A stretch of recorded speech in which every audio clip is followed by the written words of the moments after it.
All right. Hello and welcome everyone to another Doc Talk with Sports Management Worldwide.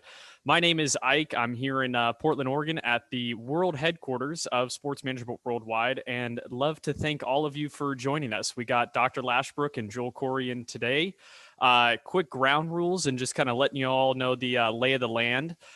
We will be taking questions from you guys if this is your first Doc Talk. So if you guys do want to ask questions, down at the very bottom of your screen is a participants button. Click on participants, and then you'll see in the lower right-hand corner of your screen is a blue raise hand button. Click that raise hand button if you guys got questions. We're going to be taking your questions about a quarter, halfway through. We want to get to as many as possible. We got a big registration list today. We'll probably have a lot more people joining here soon. Also, if you guys really like these Doc Talks and want to know about more upcoming ones, we got plenty coming for the year. Give us a follow on social media. Our Instagram is pretty much where we announce these things firsthand. If you guys want to register and make sure you get your spot secured, go to Sports Management Worldwide on Instagram at SMWW. Leave us a follow. You'll be the first to know when our next Doc Talks are coming up. And speaking of Doc Talks, the good Dr. Lashbrook is in. He's ready for us, as is Joel Corry. I'm going to pass the mic over to you, Dr. Lashbrook. Welcome in and let us know what's going on in your world. Well, thank you, Ike, and great job, the production staff, Ike and Lissa, Sharice, and Meg.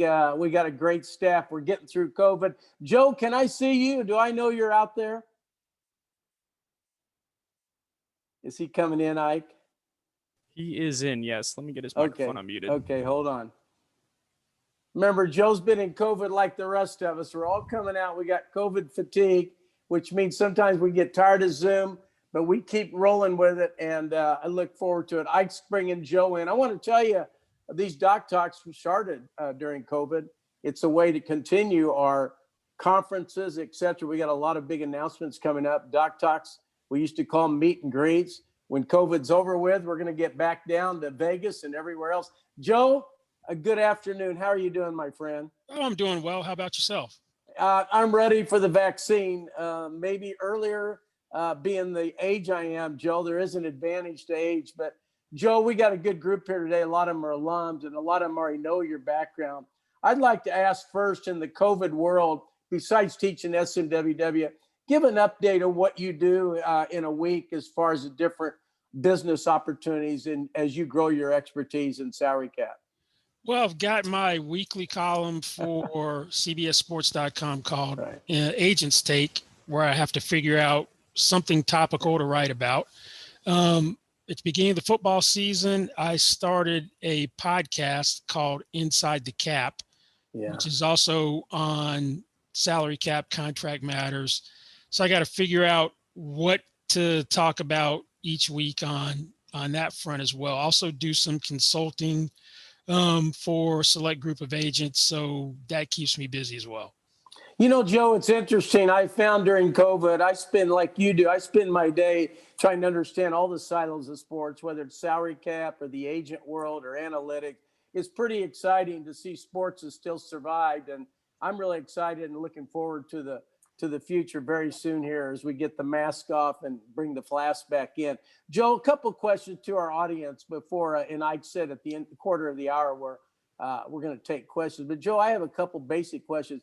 The general impact of COVID on future CBAs, without being sports specific, and then I'll ask you a few more specific questions to kind of get everybody excited and warmed up to their questions. I urge everybody, go down below in the chat room, put in where you're from, put in your LinkedIn.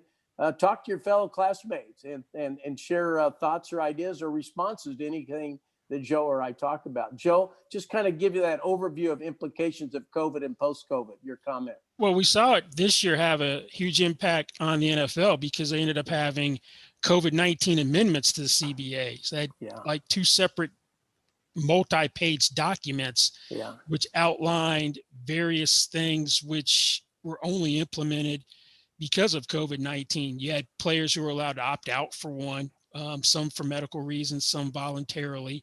You had certain rules change, like anyone became eligible for a practice squad, which didn't exist when the CBA was ratified in March.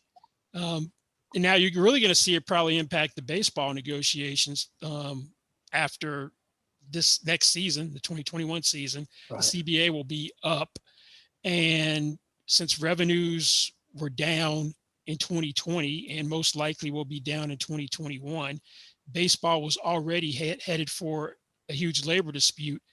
That's just a complicating matter. We saw in the NBA that both sides pushed back the date when you could terminate the CBA because of COVID-19, and ultimately neither side did. But it's impacting how the cap is going to go up next year. That is probably that they set a very minimal increase for the next couple of years. And also in football, we saw that there's a salary cap floor of 175 million because of the losses due to the pandemic.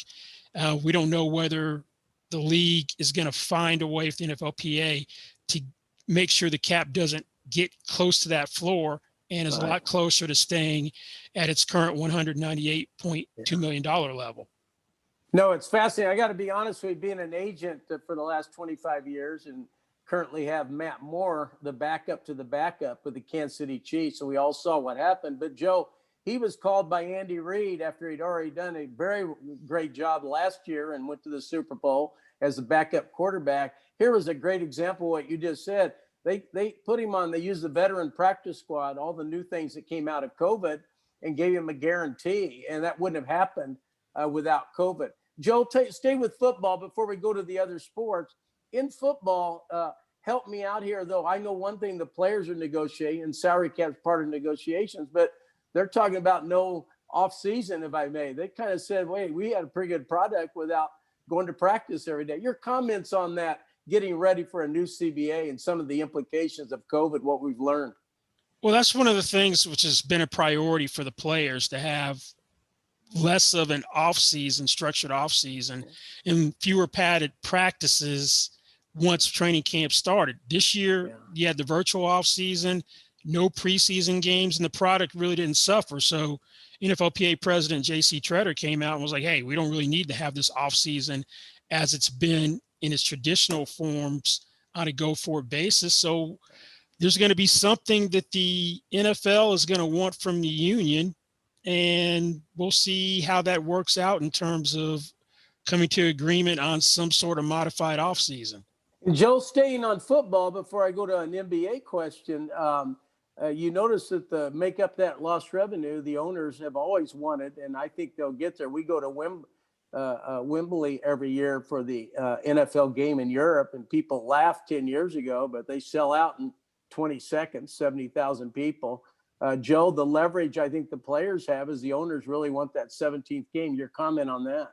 Yeah, they have the 17th game built into the CBA. Now, the question is, because of lost revenues and once the new TV contracts, are the owners going to start insisting upon the 18th game, which the players were adamant about not wanting to give? Some of the players thought that there wasn't enough gotten for the 17th game. Now, here's one interesting thing I've thought about in terms of the CBA. Let's say the players didn't agree to the new CBA and we played 2020 under the final year of the old CBA. The players would not want to be negotiating a new CBA under the current pandemic conditions, because whatever they thought was not really all that acceptable that they took or palatable in the current CBA would be a lot worse if they had played out the current CBA and had to negotiate a new one starting now. So sometimes things work out in a weird way, the way they're supposed to. Great observation. Joe, before I go to the NBA and a couple questions there, I want to ask you the question.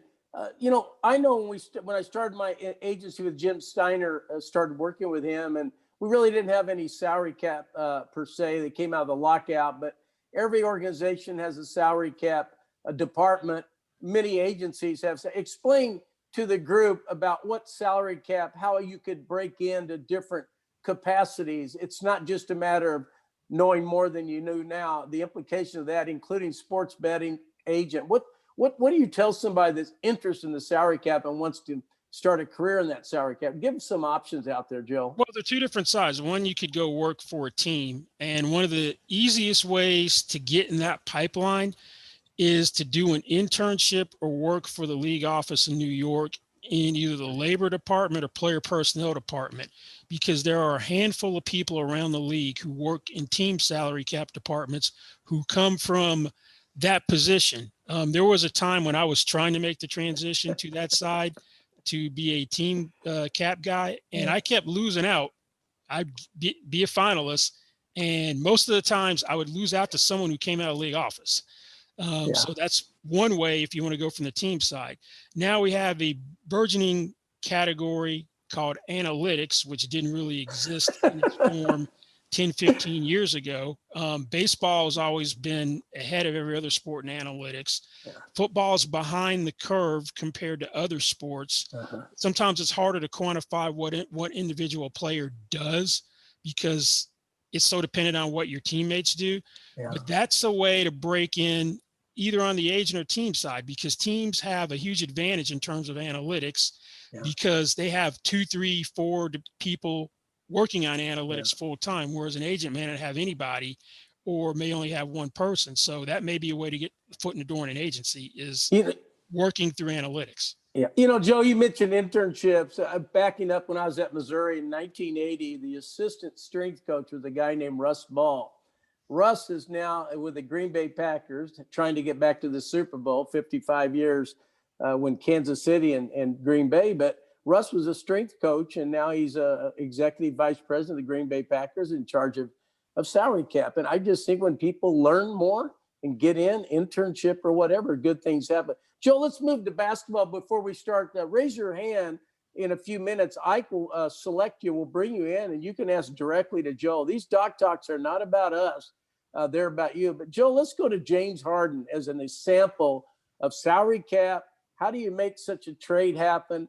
The impact of the trader and the impact of the receiver. Just your comments on Harden, because it's mind-boggling, the implications of every transaction in sports, whether it's football, basketball, whatever sport. Your comments on James Harden. Well, in basketball, you have more power to force a trade than you do in football. One player, you're one of 5 players, and if you're a superstar, you have that much more of an impact on the game. Also, the Rockets, to me, made a huge mistake with James Harden over the years in terms of giving him the keys to the kingdom and basically placating every wish he had. And he took advantage of that to a degree, which, if you read from the reports I've read, that most players won't. That being said, in basketball, the trades are a little bit different than in football. In football, you just need enough room to acquire a contract on the salary cap and you're fine. You can trade whatever you want. In basketball, you have to kind of match salaries, and draft picks can replace some of the matching in salaries. So that's why sometimes you'll see a multi-team trade like with James Harden. And for Houston, it was probably about the best they could do because they had been mortgaging their future to try to placate James Harden with players that didn't necessarily appeal to him after he played with them. Let's trade first-round picks for for Chris Paul. Okay, that didn't work out. Let's trade first-round picks for Russell Westbrook. That doesn't work out. So they have replenished to a degree some of the picks that they had lost trying to placate James Harden. So Houston is going to be in a position where they're going to try to rebuild. The Nets are all in, and I feel sorry for Steve Nash because we have never had a first-time head coach who has had to try to put together 3 superstar caliber players at the same time. It's difficult enough being a first-time head coach with a team which has championship expectations, but to have to deal with what he has to deal with between trying to get Kyrie Irving, James Harden, and Kevin Durant to mesh on the court. That's a task I wouldn't envy. Staying on that topic and going back to another sport for a moment. By the way, feel sorry is a unique term for the kinds of money that coaches get made. I always say GMs and coaches get fired every 3 years, so enjoy it. But back to my Kansas City Chiefs and Patrick Mahomes and the $500 million contract. Explain to our group as they get ready to ask questions. Let's go to Patrick Mahomes. That's that's a big investment, but explain why they did that, or not why, but why it maybe made sense from a salary cap in that situation, because there's risk involved with anybody. No, well, Brant Tillis has done a great job. He's the Kansas City Chiefs contract negotiator and salary cap manager in terms of getting guys to do things that most people wouldn't do. He got Chris Jones to take a contract where he gets no new money this year above the franchise tag.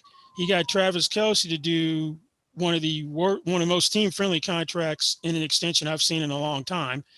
And the Mahomes contract was not something that the Chiefs broached, from my understanding. It was agent-driven.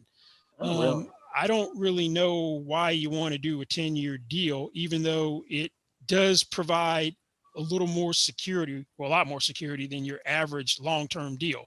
Prior to this deal, the longest contract in the NFL in recent memory had been Tyron Smith's 8-year extension with the Dallas Cowboys. Had 2 years left, so it was a 10-year deal. And the tackle market has changed dramatically since Smith signed. Now, with Mahomes' deal, he's got these big roster bonuses in each year, which become fully guaranteed either 2 years in advance or 1 year in advance. So the money's pretty much secure. Now, the problem is it's backloaded. If you look at the cash in the deal, he's got $63 million over the first 3 years. Teddy Bridgewater signed for basically $63 million to go from the Saints to the Panthers. If you look at his cash in comparison to other first-round picks who had signed quarterbacks in recent years, the cash pales in comparison to Jared Goff and Carson Wentz. He's about $20 million behind. Right. Now, if you look at the new money, Deshaun Watson's new money, that's the money above what you already had in your contract. That's negotiated in your new deal. Deshaun Watson's ahead of him almost in every juncture in their common years. Deshaun Watson signed a 4-year extension at $39 million per year in new money. After the first 4 new years for Patrick Mahomes, he is at $38.95 million. That shouldn't happen. And after the first 5 new years, Mahomes has basically 44% of his new money. There's 56% of it in the last 5 years. Worst case scenario, it should be 50-50, and that's called a neutral deal. Now, there have been some people who have speculated that Mahomes, over the life of his contract, is going to be out close to $200 million. I don't know if that's right or wrong, but there's some people on the agent side and the team side who've come kind of agree that that's about what the number would be. So now he's going to be way behind over time, because you're going to see the market continue to escalate. Russell Wilson will sign a new deal in 2023. He'll probably jump past him. Deshaun Watson, when he's up for a contract extension in 2025, he's going to be looking at, good stuff. Okay, I'm going to try to stay at least even with Mahomes, and we'll probably easily surpass that if you add up over whatever he signs with this deal and the next deal in terms of new money. So Mahomes made that decision consciously to leave money on the table to try to win more championships. More power to him. But I don't know if a lot of other agents would have made the same decision that he and his representation did. Joe, we're going to go to some questions, but I have to enter in the Kansas City factor. Growing up in Kansas City, George Brett stayed with one team, and Mahomes, even Brant Tillis talked Matt Moore in a guaranteed contract as on the practice squad, which was pretty attractive. But it's that Kansas City water and that Kansas City barbecue, Joe, and analytics, it doesn't show up like it needs to be. Joe, let's go to our first caller. Ike, we're going to bring in Matthew. Matthew, come in and introduce yourself with Joel Corry. Matthew, welcome in. Hi, Joel. Thanks Matthew. for your presentation. How's it going? I'm from Springfield, Virginia, and I'm taking a data science class with Ari, and I took the baseball analytics class last fall. Good to have you in, Matthew. Yeah, good to see you guys. So my question is, I guess it's kind of related to what you were just talking about with Patrick Mahomes. You know, where Tom Brady, I guess, was famous for taking some kind of below market deals so that there'd be enough money for the Patriots to surround him with enough players to win championships. And I think I remember Magic Johnson like taking a pay cut in the late '80s so they could get Michael Thompson on the roster. Do you see any other? Do you foresee, and you also cited the Mahomes example, but do you see any other people kind of doing that, or do you think that's not really that's kind of a rare thing these days? I think it's kind of rare. But first, I'm going to go back to your basketball example. What basketball players used to do in the late '80s and early '90s was they could defer money to create cap room immediately, and then get the money down the road.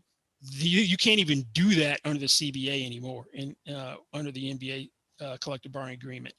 Now, you don't see a lot of players doing what Tom Brady did. First, in 2010, Brady did sign a contract making him the highest paid player in the league at $18 million per year.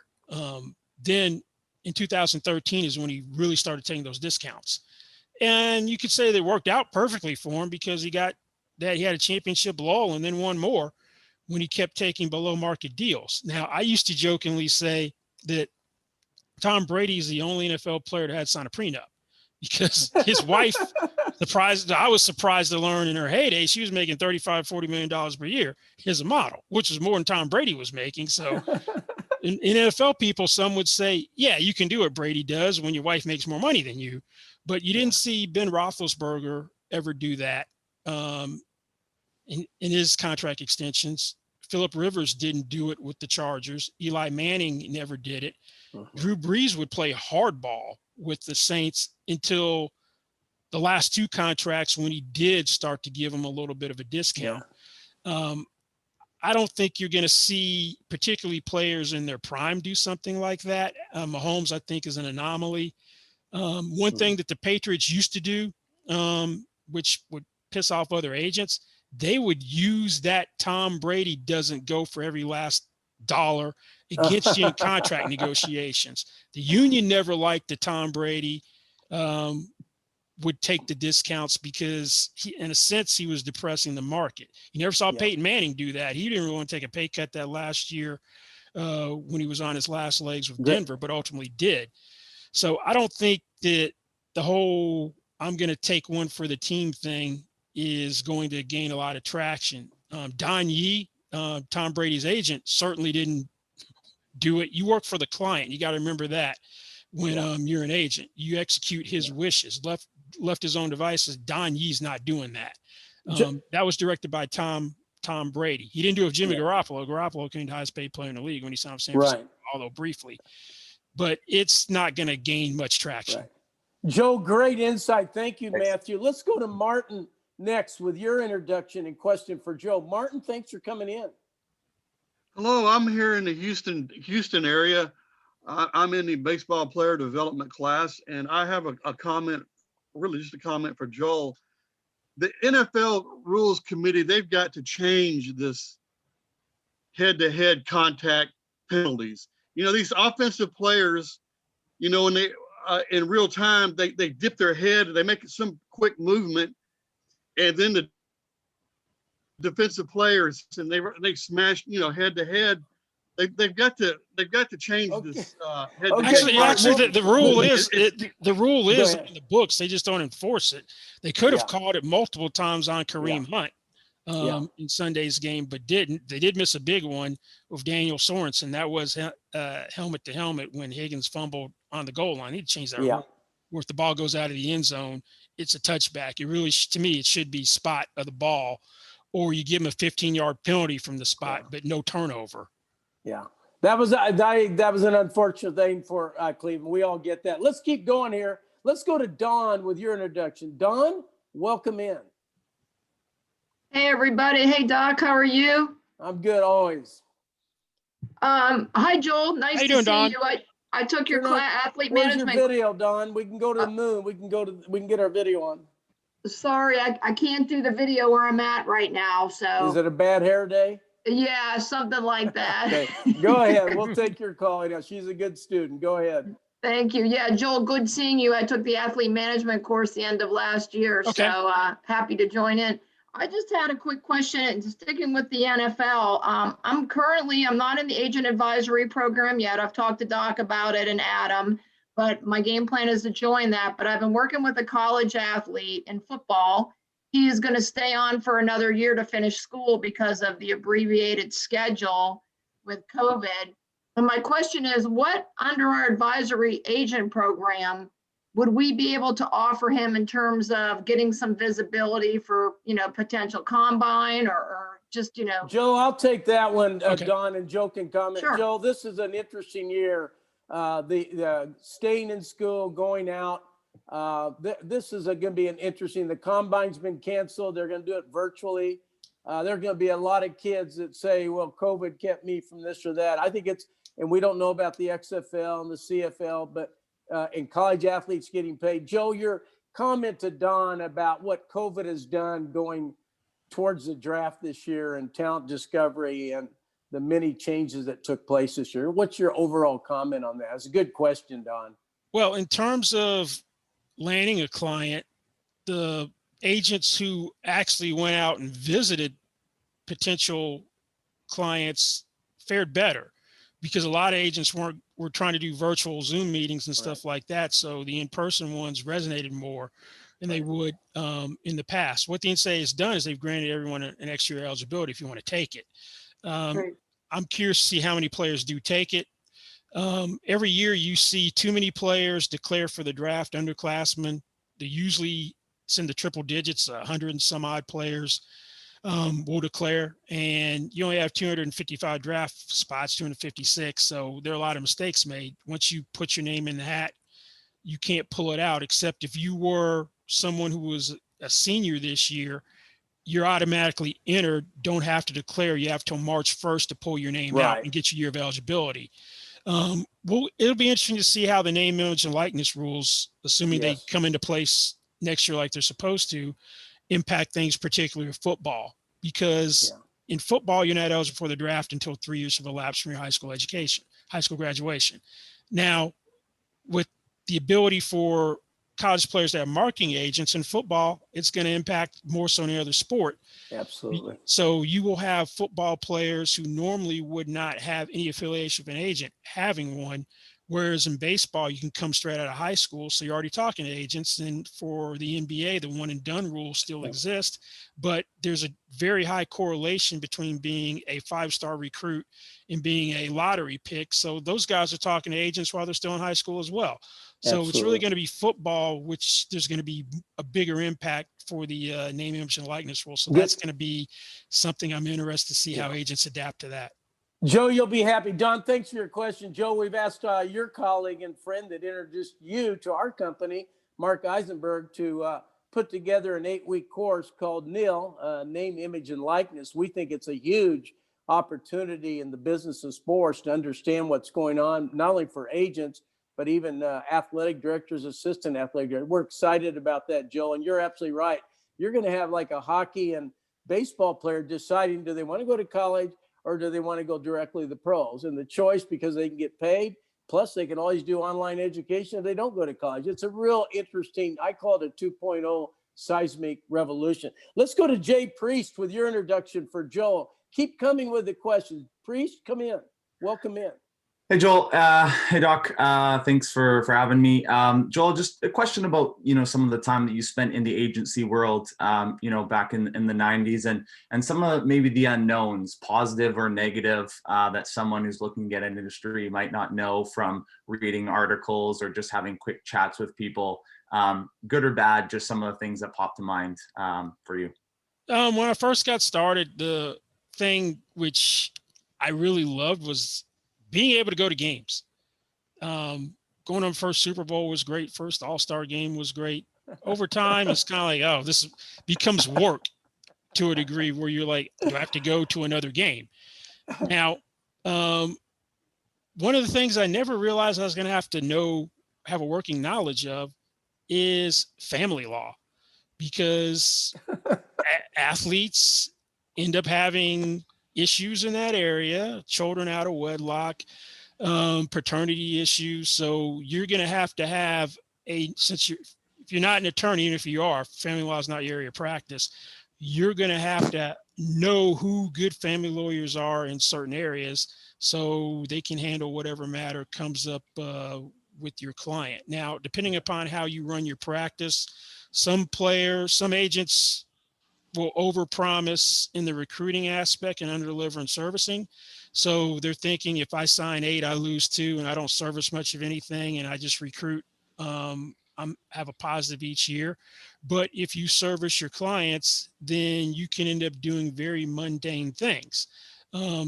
People don't really have physical checks anymore, and everything's done online banking wise. But I was surprised some of the basic life skills that 18, 19, 22, 21, 22-year-old players did not know. Having to teach someone how to write a check never dawned on me when I first got started, but ended up having to do stuff like that more than you would think.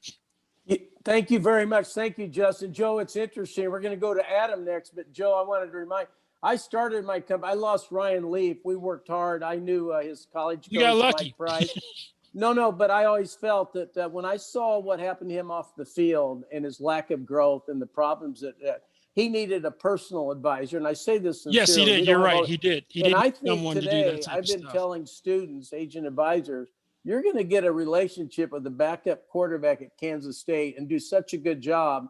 If that quarterback starts his senior year and has a great year, that relationship might drive you to the draft representation. I really believe that you're going to have to revisit how you recruit, because there's going to be an agent for every athlete choosing a college, whether we like it or not. It's a new world, Joe. It's very exciting. And with Adam as our agent advisor leader, we have we mentor, but you don't have to have a lawyer as much. You have to know where to get a lawyer when a client has a problem, as you well know. And you had a great experience. Actually, I want to touch on something you just mentioned. Okay. That you will probably see at some point players coming in having someone negotiate their national letter of intent in the terms of that agreement. So I think you're right that you're going to see guys coming in.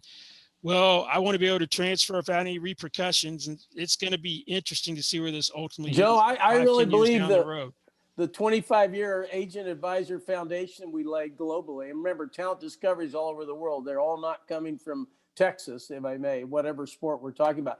Is Adam in, Ike? Adam, you want to come in? I am here. Adam, introduce yourself, please. Yes, I'm Adam Klemek. I'll be taking some questions after Joel is done. I know Joel very well, and just to ask a few questions. And by the way, I'm reaching out like Ryan. I recognize Ryan, Ahmad, Logan, and Brandy. I recognize all your names that are in here. This is your time to ask Joel some questions. But Joel, I got two different questions. One, Kyle Sloter, client, we still do his marketing for him, just signed a futures contract with the Raiders. Can you explain to the people that are in this chat kind of what a futures contract means? Yes, once the end of the regular once the regular season is over, teams which aren't in the playoffs can sign players to contracts for next year. And then once you're eliminated from the playoffs, you can sign those same players, sign new players to next year's a 90-man roster limit in the off season. So it's a contract that you sign now, which will take effect once the new league year starts. That's essentially what a futures deal is. Perfect. Good question, and Adam. then, go ahead. Yeah, and then part two, I was talking to a hockey player yesterday that didn't realize, and this is where I think the NIL could become interesting, because hockey and baseball players can be drafted so early and have opportunities to play professionally. So he was younger at the time and got a workout invitation from a professional team and didn't realize he would lose his amateurism when he went to that workout and went to the workout, skated, didn't get a professional contract, and then about a month later got a call from the NCAA saying that he was no longer eligible for his college scholarship. So do you think that that's going to have a part to where in the NIL where people are going to have to really be careful about some of the things they're doing out there and how your course could help navigate that? And Joe, I'm convinced that the NCAA as it is will not be quite the same. And I'm not even sure the question. It's a great question, but Joe, your comment, I think a kid will be able to say go in the draft and then return because of the amateur status changed so dramatically. Go ahead, Joe. Good question. Yeah, that's one of the unique things about hockey and baseball, that you can jeopardize your eligibility through workouts, which doesn't really exist with other sports. Exactly. One thing I think you're going to see with the name, image, and likeness rules is how are schools going to navigate a player signing or having an affiliation for a shoe deal which conflicts with the school sponsors? How is that all going to get worked out? Are they going to be allowed to do something like that? Or are there going to be some prohibitions or restrictions on what players can actually do and can't do? How are you going to handle the boosters at a school? Absolutely. Like, let's say there's a booster, which owns 5 car dealerships in whatever town the school is. Are the best players all going to have the top of the line model of the car? To drive around. Yeah, I know they used to in the old days. Supposedly that's how SMU got good. Yeah. Before they got the death penalty. But those are things which all will need to be navigated for the name, image, and likeness rules. Then there's going to be an interesting thing for some of these players. If you maximize all your income when you come in, if you're a 5-star recruit for football, are you going to dilute your value for when you turn professionally? If you remain the 5-star recruit whose value still translates into being a first-round pick, which isn't necessarily the case with football like it is in basketball. So there are going to be some nuances that you're going to have to work out once we get in the world next year of the name, image, and likeness rules and players being able to profit off their likeness. Right. You know, Joe, that's stay there, Adam, a second. Joe, that's the wild, wild west. And I want everyone to know, if you take our athlete management course, the agent advisor program, weekly, Adam hosts a chat. We talk, we'll bring Joe in. We're going to stay up on this. Joe, there's no book out about post-NCAA and what this NIL looks like. I think it's an ongoing weekly discussion. That's why I'm so excited about Mark Eisenberg. He studied this very much. He's been an advocate of players getting paid way before I was, Joe.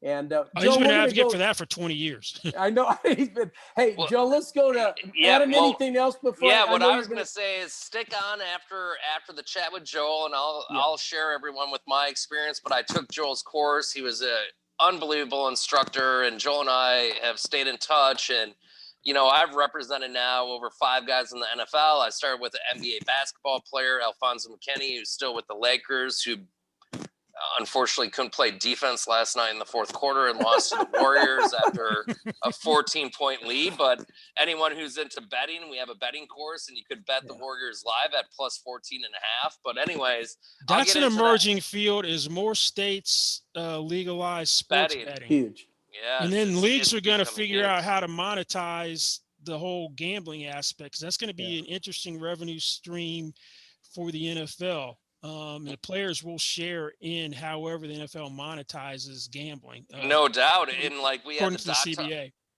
We had the doc talk with Dan Duquette not too long ago, and he was talking about how over in Japan they bet on almost every pitch. Yeah. You know, so who knows what it can turn into. Yeah, and you know what, Joe, what I love about whether it's a salary cap or the NIL or the agent course or analytics, they all cross-pollinate now. There's almost, you have to have more than one. That's why we've set up a master certificate also, Joe. This is an exciting time. Let's go to Megan and bring Megan in for your introduction and question or comment for Joe.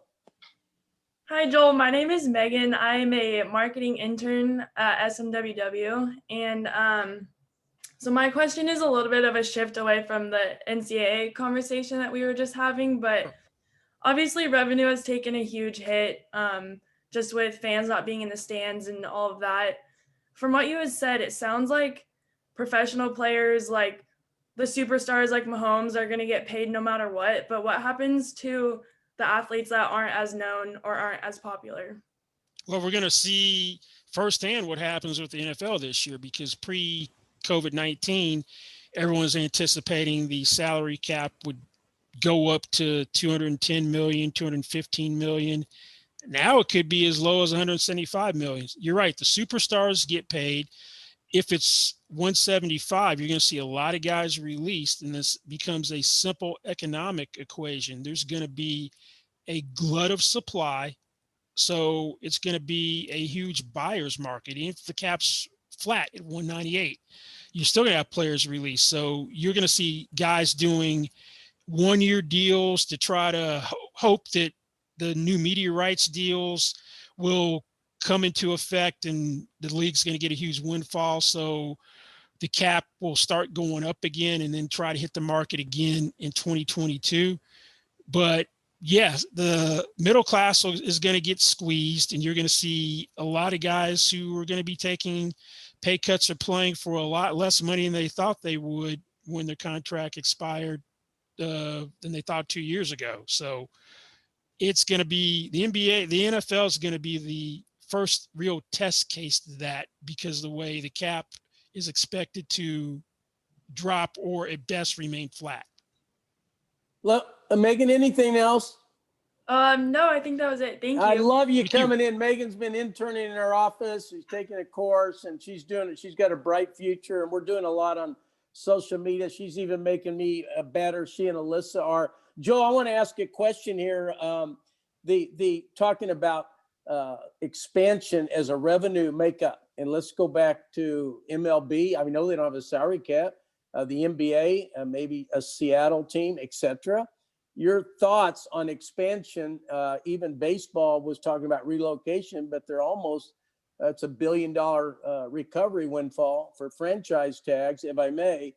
Your comment about those creative revenues in all sports as we try to get back to post-COVID or pre-COVID at one time, it could take a couple years. Well, that's always been a sticking point with the NFL in particular, that when you have an expansion team or teams, the expansion fee is not shared with the players. When a team relocates, the relocation fee that you pay gets split among the owners. That's exempted from revenue sharing. So that's something that the union couldn't change with this last round of talks for the CBA, which runs through the 2030 season.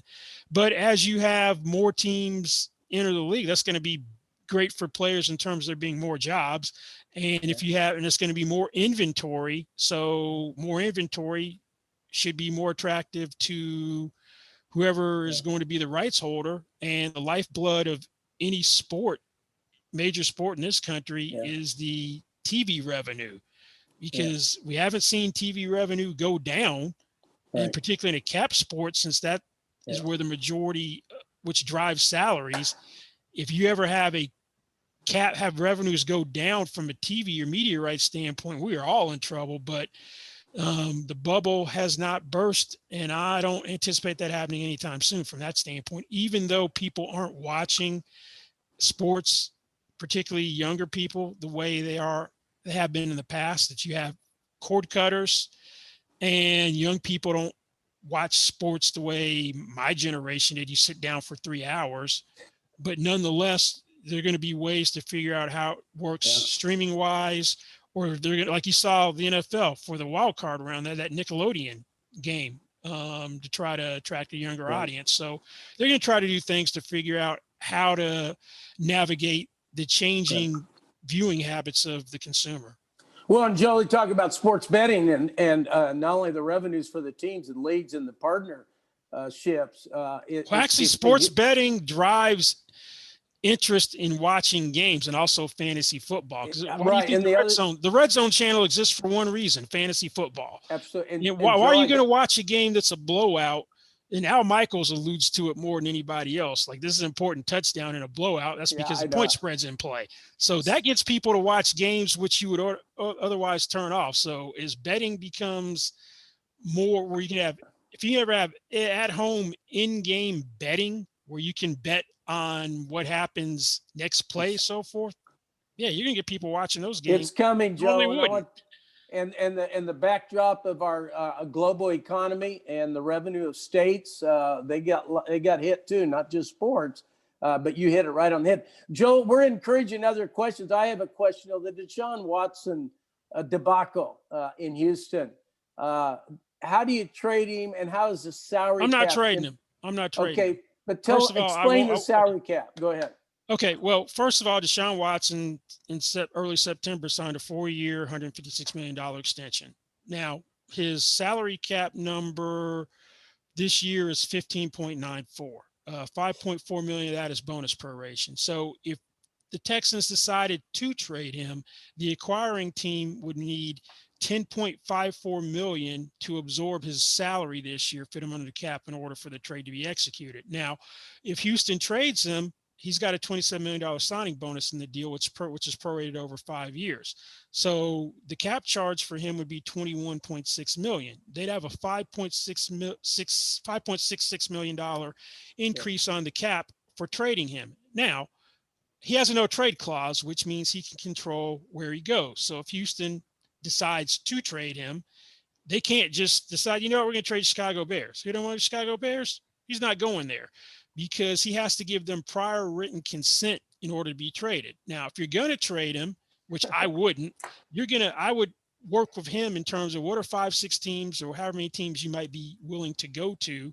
And then I would leverage all those teams against each other to try to get the best deal I could if I'm the Texans. But first of all, I would try to do everything possible to rectify the situation with him and mend the relationship, because quarterbacks like Deshaun Watson don't grow on trees. You don't want to trade Deshaun Watson for the hope that you can get a quarterback that one day might almost be as good as Deshaun Watson.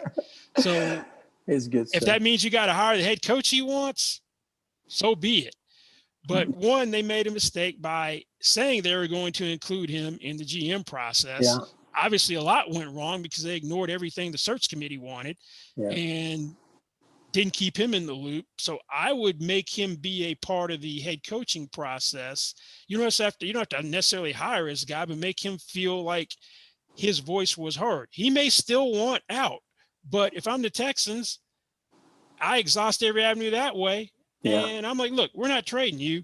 You can hold out all you want, but we're not going to trade you. I would not trade that guy. And if I did trade him, I'd ask for something insane along the lines of the Herschel Walker trade. I love your insight, Joe. Ike would like to ask you a question. I remind everybody in our last quarter here, anybody else has questions, and Adam will come in to go through some announcements and big announcements. But Joe, let's go to Ike with your question. Ike, thanks for coming in. Thanks for having me. Joel, kind of going off of the broadcast of Nickelodeon and then just kind of the talking points of fan engagement, I'm curious about, with the NFL broadcast deal soon to expire, and then with this COVID year where essentially the only way to view a game was obviously to watch it on TV, would I be correct in thinking that that makes those games, those televised games, more valuable, and therefore in this upcoming negotiation, the NFL might try and up their asking price to try and get back some of that potential lost revenue, because those televised events were therefore more valuable because there was no fans in the stands? Well, the local revenue accounts for like 35-40% of league revenue. That's the problem. But yeah, they're going to get an increase on the media rights deals. And even though ratings are down, they're down across the board with TV. And if you look at like a list of the highest rated programs on TV, the NFL dominates that list. So yeah, the property of having NFL football is still extremely valuable. And there've been rumors that ABC is going to want back in on one of the packages. And anytime you have the network, which is on the outside looking in, wanting back in, that's great for whatever league. And as we saw with the NBA package, that exceeded expectations. So I'm anticipating there's going to be a very substantial increase in the NFL package. I don't think we're quite at the point where you're going to have a huge streaming component of the package where that's the only way you could see a game. But over time, maybe not these media rights deals, but the next one, you'll have those types of avenues being pursued more heavily by the league. And Joe, thank you, Ike. And Joe, I want to add to that. I always say at SNWW, go global or go home. And when we went to NFL to England every year, Europe for that game, we sure watched the World Football League, NFL Europe. I remember when Fridge Perry opened up in London. I was in Mexico City last year with my wife watching the Chiefs game. Sold out. You mean when we're going to one day have the London Jaguars? Well, don't laugh. But that's, no, I'm serious, because they're the team who always participates in the series in England. Right. And sometimes two games, they play two games over there. So I've always thought that we would have the Jaguars be the team which moves. And I always said the flight from Miami to London's really no further than the one to Seattle. But Joe, here's my question on the globalization. 8 billion people out there. And with COVID, there's been a lot of reliance, as Ike brought up, the Nickelodeon, et cetera. But I think as you spread that and you spread gambling, the global audience, and, you know, it's like hockey easily. We were in Frankfurt. The Blackhawks were there. They sold out. It was exciting. Like I said, Mexico City. But the more I think about it, Joe, the next expansion, besides a few to fill out the 32, is going to be globally, including Mexico City someday. But Joe, saying all like that, a non-United States division, because I think ultimately the NFL is going to want to have a division of non-North American teams. Right. Now, one of the problems is American football is not played globally at a high level around the world, unlike soccer and basketball. So you're not going to have the same growth in American football that you did with basketball after the Dream Team participated in the 1992 Olympics. I don't think that's ever going to happen because American football is never going to gain that type of popularity. So I'm going to I still think you're going to have the NFL trying to make more inroads overseas. I'm going to disagree with that one statement because we saw basketball started with the peach basket. Look what basketball's done. And by the way, Joe. Yeah, but everyone plays basketball because that's been an Olympic sport forever. The world is changing. I'm a global guy. We were in India a couple of years ago, and soccer's growing over there. And I will be honest with you, speaking of soccer, Joe, before I go to an NHL question, the soccer in 2026, the World Cup is held in North America, Canada, America, and Mexico. And Joe, I think it'll surpass all sports in America in popularity. I didn't say any sport was going away. I think the growth, this is what I think the owners have found out. The revenue growth, not just in sports betting, but that global audience in esports is so huge that I really think we're in a 2.0 revolution, including the salary cap.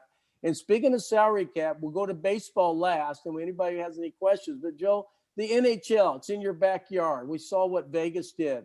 Talk about the NHL, what you might know about it, and how it's really come together nicely. Gary Bettman's done a marvelous job. But what's your comments on hockey? Much smaller revenue, but still a very solid foundation for the future. Well, I've jokingly said over the years that I sometimes wondered if Gary Bettman was a secret agent of David Stern when he was the NBA commissioner. I think so. Because Gary Bettman was his deputy commissioner, and every time hockey gained momentum, they would have a work stoppage to kill it. Because there was a time when the NHL All-Star game was on a channel which doesn't exist anymore, Versus, which is now the NBC cable network. Yeah. I was like, how's hockey's presence disappeared so much? Now it's on the upswing. You had expansion teams. I live in Vegas, and Vegas embraced NHL hockey at a much greater pace than I thought they would. This team has gained a foothold on the town that even the Raiders haven't been able to make a dent in. My hometown, Nashville, Tennessee, the Nashville Predators are extremely popular. Yeah. And I never thought that Nashville would be a hockey town, but it is. So hockey sometimes gets the short shift in terms of how people think about sports in this country, but the NHL has been making more strides in the past few years. The thing is, salaries lag behind other sports, because if you can make $10 million, $12 million a year in hockey, you're near the top of the market, whereas at the other sports, you're not close to being one of the highest paid players if you're making that type of money. You know, Joe, good comment. And, you know, the World Cup gets 1 billion viewers and the Super Bowl gets 120, 130 million. I think that's why this go global, go home is part of our mantra here at Sports Management Worldwide. Joe, let's talk just a little bit about MLB, which is an oxymoron to salary cap, but explain a little bit what they have and why they never have had a salary cap like all the other sports in North America. Well, traditionally, the baseball union had been the strongest union under Marvin Miller. And over time, the union strength has been diluted. I think you're going to see a work stoppage after the 2021 season when the CBA is up, because you have a competitive balance tax in baseball, where if you spend above a certain level, then you get taxed. But since you don't have a salary cap, you don't have a minimum spend. For salary cap, you have a salary amount you can't go over, or if there are exceptions to the cap, you can't soft cap. You also have minimum spending requirements. You don't have that in baseball. So you've had teams who don't have to spend a certain amount of payroll. So you've seen over the past 2, 3, 4 years that the players' share percentage of revenue actually has gone down. in terms of the total amount spent on salaries for that reason. I think that's where you're going to see things rectified. Baseball free agency is a different animal than basketball, football, hockey free agency and the other sports. The top free agents sign as soon as free agent period starts. I said jokingly a couple of years ago that the first NFL free agent was going to sign before Bryce Harper and Manny Machado, and it came pretty close because for some reason baseball free agency just works at a much slower pace. So I think the union is going to take a huge stand and try to claw back some of the things they've lost over time through collective bargaining. But since revenues are going to be down again, the owners aren't going to be as receptive as they would under a normal climate. So I think we're going to have a problem with baseball. Joe, my last question here, and again, I urge everyone to stay in. Adam will stay around and go through some announcements. But Joe, the salary cap and the collective bargaining agreement and why it's so attractive, whether it's a NFL quarterback the first 4 years or the NBA's first contract, talk about why teams are trying to get it right on that first contract and why it's so lucrative to the production on the field or on the court or on the ice. Your comments on that. Well, the genesis of having wage scales is Glenn Big Dog Robinson, who in I think 93, 94 signed some insane like 68 million over 10 years as a rookie contract. So you had rookies who were being paid like all-stars. Yeah. So that's where the first rookie wage scale came in. And the union's responsibility is to its current members, not future members. Yeah. So the veterans are happy to screw the rookies because they're thinking that the money's going to get shifted to us. It doesn't necessarily, it's not a dollar for dollar shift. Yeah. And then in the NFL, the 2011 collective bargaining agreement put in a rookie wage scale. And part of that was because of Jamarcus Russell. Jamarcus Russell made $40 million over 3 years to be a bust in Oakland. Sam Bradford, the last guy who didn't play under the rookie wage scale, signed a 6-year contract for $78 million, $50 million fully guaranteed for incentives to take it up to $86 million. The next year, Cam Newton, rookie wage scale, $22 million over 4 years for 5th-year option. Now, in a cap sport, particularly NFL, if you want to amass a lot of talent, you get a rookie quarterback that can play really well. He's cheap compared to what his actual value can be if he's playing at a high level. You can build your roster around him, and you can have a window of opportunity where you can be super competitive. And then once you have to pay him on a huge contract, things will have to change. You have to be more judicious in terms of who you pay and who you can't.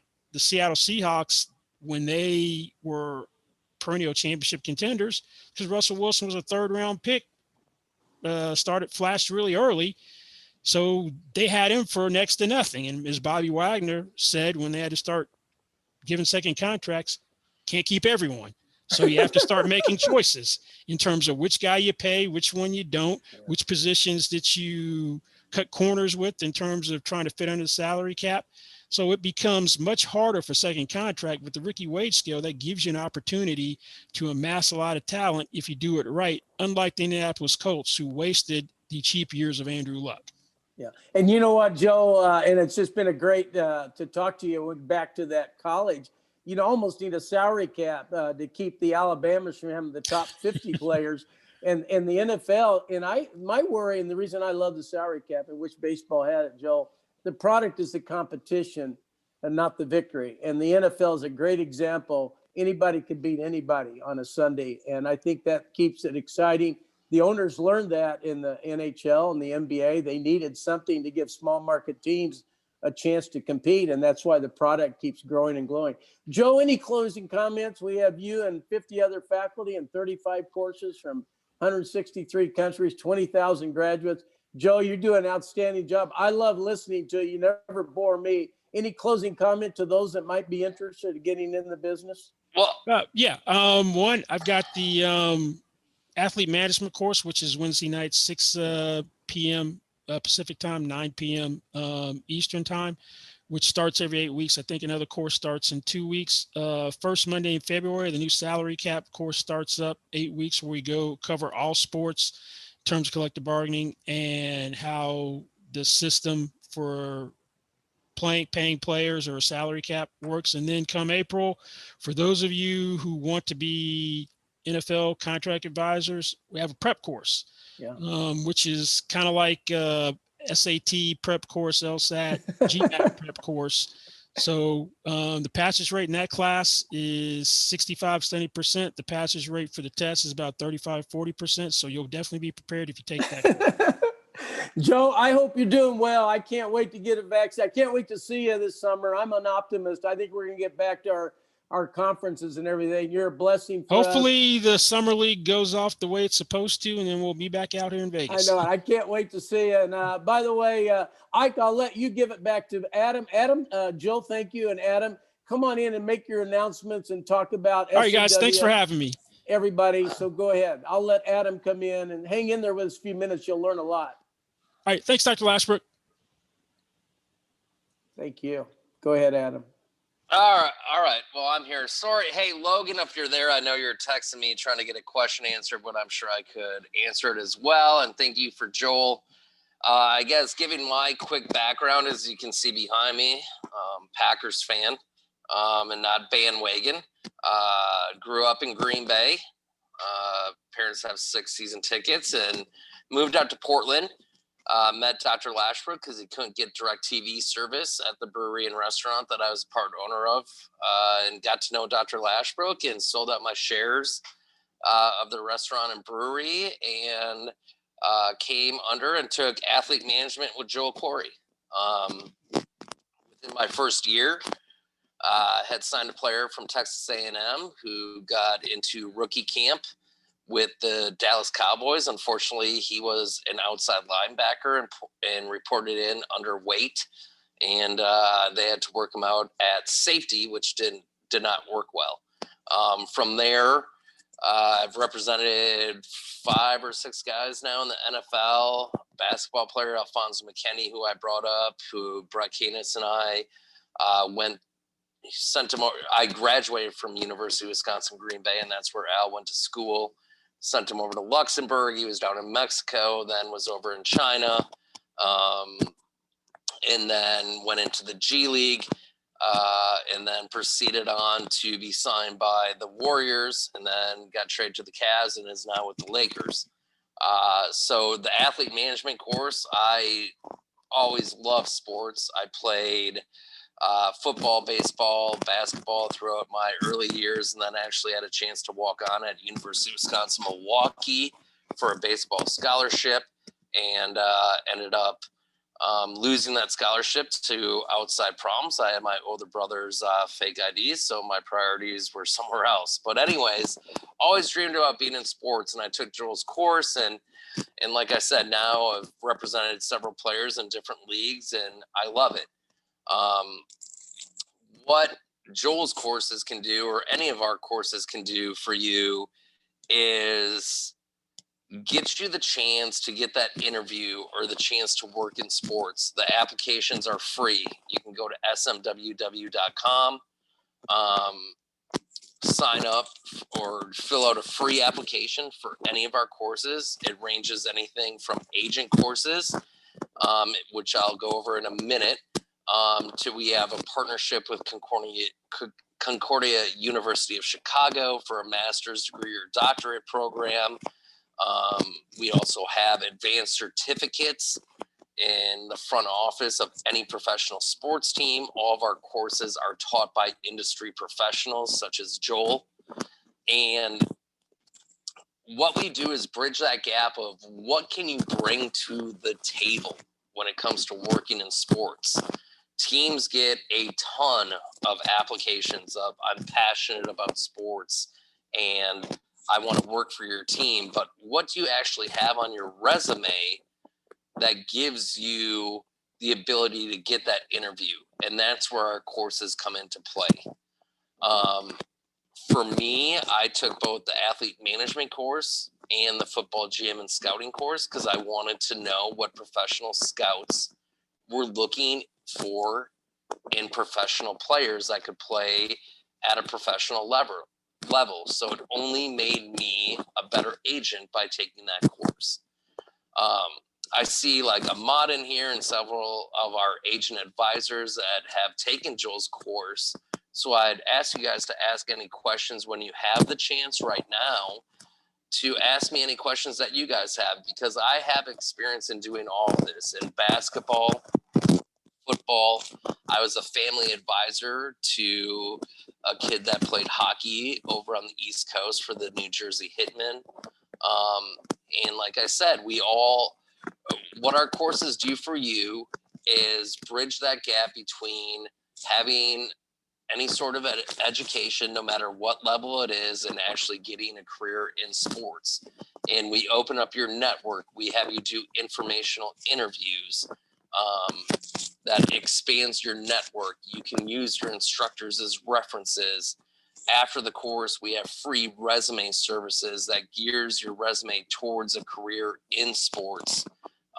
We have a whole job links area of what teams are hiring and for what positions and where to be sending your resume. And we do all these things, and it's all included in the cost of our courses.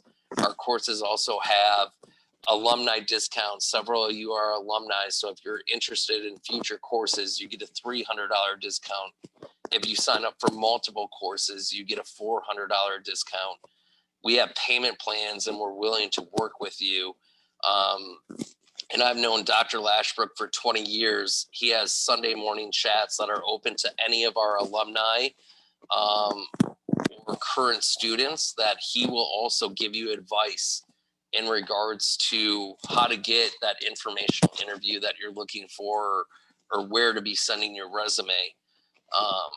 So does anyone, if you have any questions, feel free to raise your hand. I also oversee the agent advisors. So after you take any of our agent courses, so let's go over that really quick. If you're interested in representing multiple sports like myself, I would suggest Joel's course. It's athlete management. It goes over baseball, football, basketball, and hockey.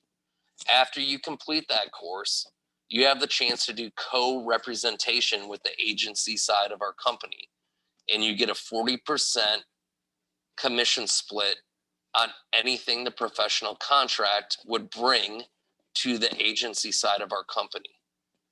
It's called the Agent Advisor Program.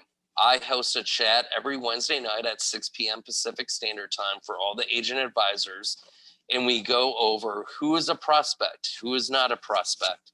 Where do you find prospects? How do you get them the marketing materials? How do you get their contact information? For soccer, John Print handles all of our soccer related questions, and also individual sports like race car drivers or tennis players. And how do you help them get sponsorship and endorsement deals? We also have an athlete marketing and branding course taught by Kristen Kaluga, who represents several high-level players in many different sports, such as Vaughn Miller and the wide receiver from the Chargers right now. His name I am forgetting, but there you go, Keenan Allen, who her Rolodex becomes your Rolodex. Who do you contact at Coca-Cola if you're looking to get an athlete a sponsorship or an endorsement deal, and how do you go about that? And like I said, we have several different courses, all taught by industry professionals, and it can happen. Back when I met Lynn, I was kind of like, sure, yeah, and then I actually took the course, and I've actually done it and represented players in the NFL. It's funny because I grew up, as you can see behind me, I grew up in Green Bay, Wisconsin. My parents have 6 season tickets to the Packers. I never would have imagined that in my cell phone, I would have Matt LaFleur's cell phone number and actually be able to talk to the head coach of the Packers. Now, do I call him as a fan? No. I text him and talk to him on a professional level. But it can happen. And I made this transition when I was 38 years old. So you're never too old. You're never too young. If you're professional about sports and you want to get into sports, it's all about what do you have on your resume and what can you bring to the table. And that's what it's all about. Does anyone have any questions for me? Like I said, I oversee our agent advisors. I help them out in finding prospects. I've done it in all sports. It doesn't have to be just football or basketball. If anyone has any sort of questions for me, feel free to raise your hand. I'll call on you and go over those questions for you. So Logan, I know you're interested. You're an alumni, and I know you're interested in other sports. So go ahead, unmute yourself, and ask your question. Hi, Adam. How are you doing? Hey, tonight? buddy. Good. How are you? I know we've worked together in the past, but go ahead. I actually wanted to make sure this real quick. I'm a Bears fan. Unfortunately, yeah. And Kyle Kyle Sloter was with your Bears. I almost think he could have done better than good old Mitchie, but go ahead. I actually was wondering, I had an original question, but it's kind of changed since you've been talking. That information you were going over, kind of like the where do you get a sponsorship, who do you contact, that kind of stuff. Sure. Is that covered in your athlete advisor meeting, or is that stuff that we'll learn during the course? So athlete management is going to go over the pure representation of players and the legalities of it. The sponsorship side of things is going to be covered in Kristen's course, the athlete marketing and branding. And her Rolodex, it's huge. Like, for example, I mentioned that we still do Kyle's marketing. So I set up a whole website for Kyle. We sold T-shirts. I had get sponsorships by QB54, which is like a tailgate game that you can buy for tailgates. And it's actually a pretty cool game. It's kind of like the cornhole version, but with footballs. Also with hoist water and things like that. But the way you go about that is if you're looking for strictly endorsements and marketing deals for athletes, and that would include a lot of people out there that come into my chats are looking into representing swimmers or tennis players or golfers or MMA fighters. Those type of athletes need sponsorship and marketing deals. And I would recommend the athlete marketing and branding course for those type of athletes, because Kristen will go over how to get those marketing and endorsement deals, where Joel's athlete management course is more about how do you go about representing football, basketball, hockey, and baseball players.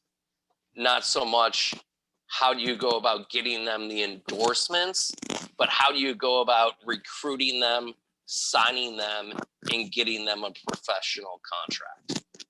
Gotcha. All right. Does that answer your question? Yes. Yes. All very right, much. perfect.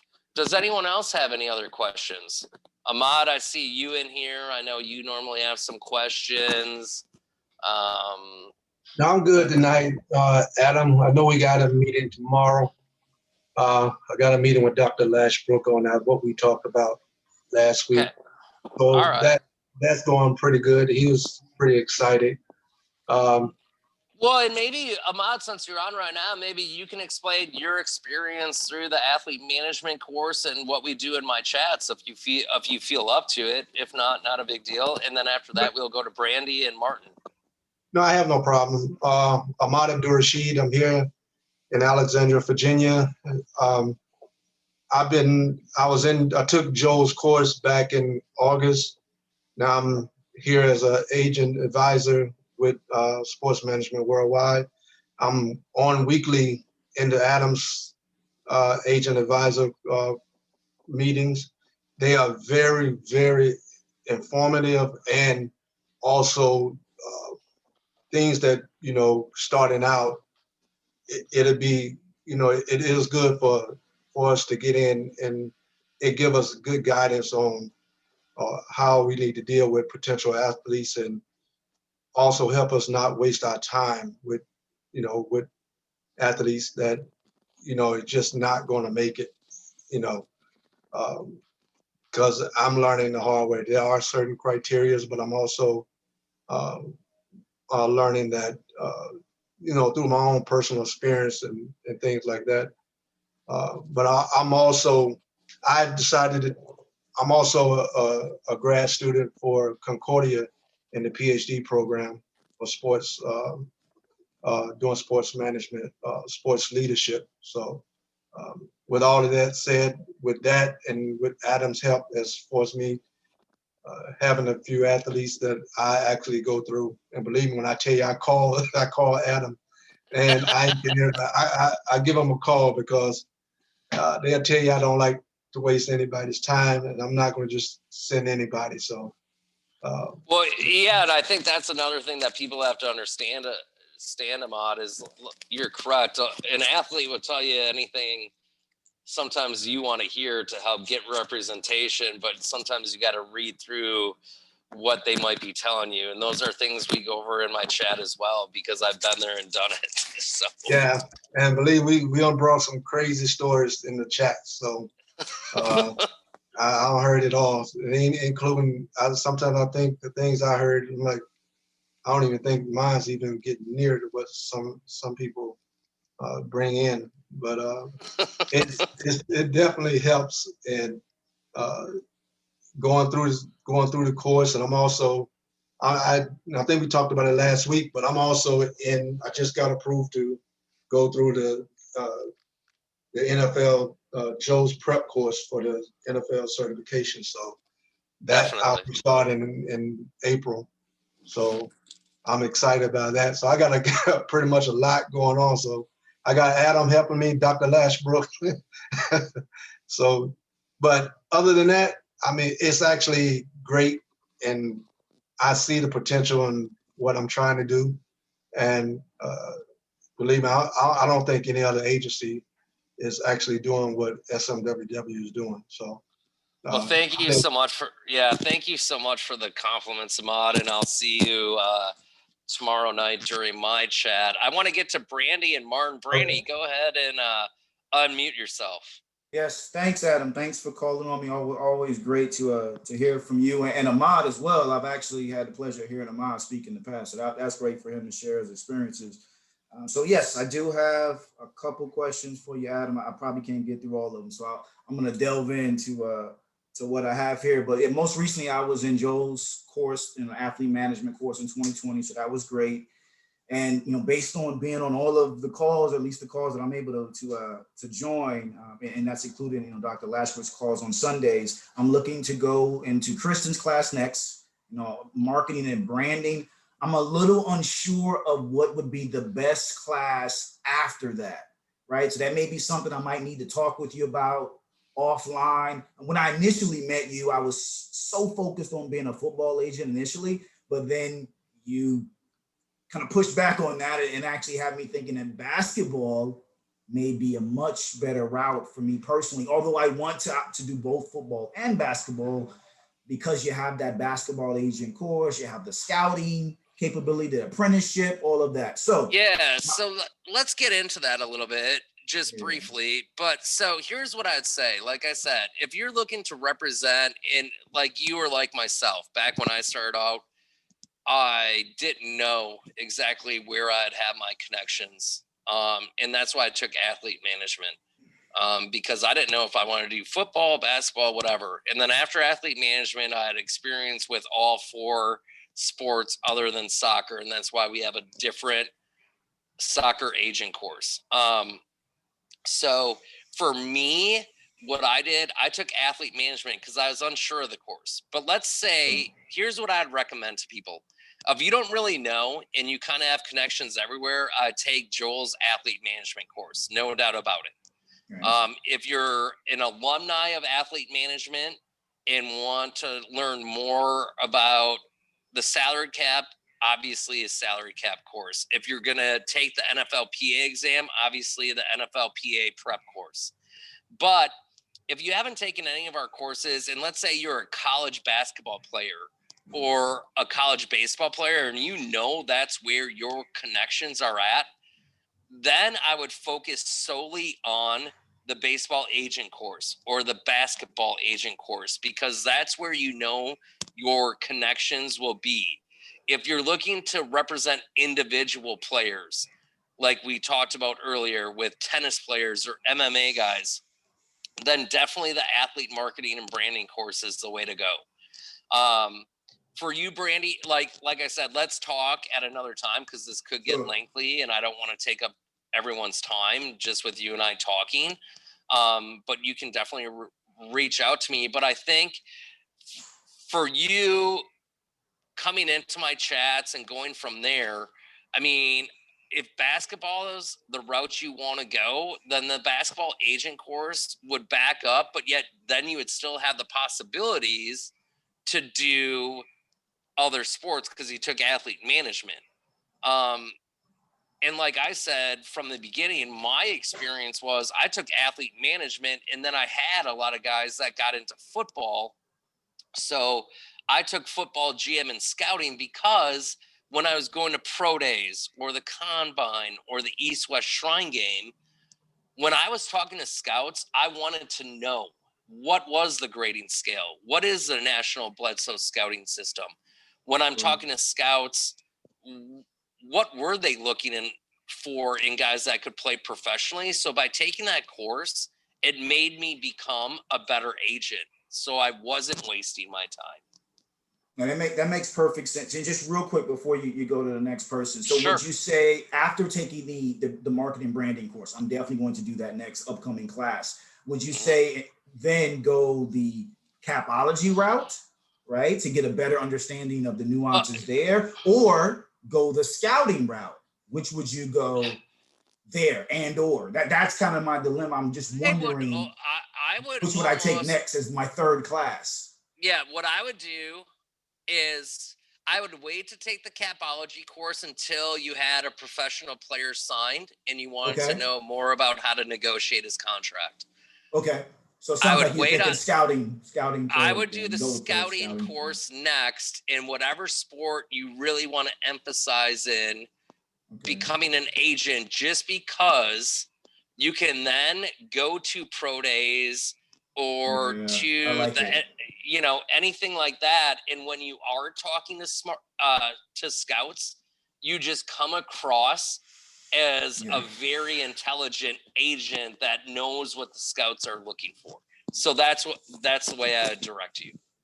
Fair enough. Thank you, sir. Appreciate it. No problem, Brandy. Yes. From you. Let's go to Martin.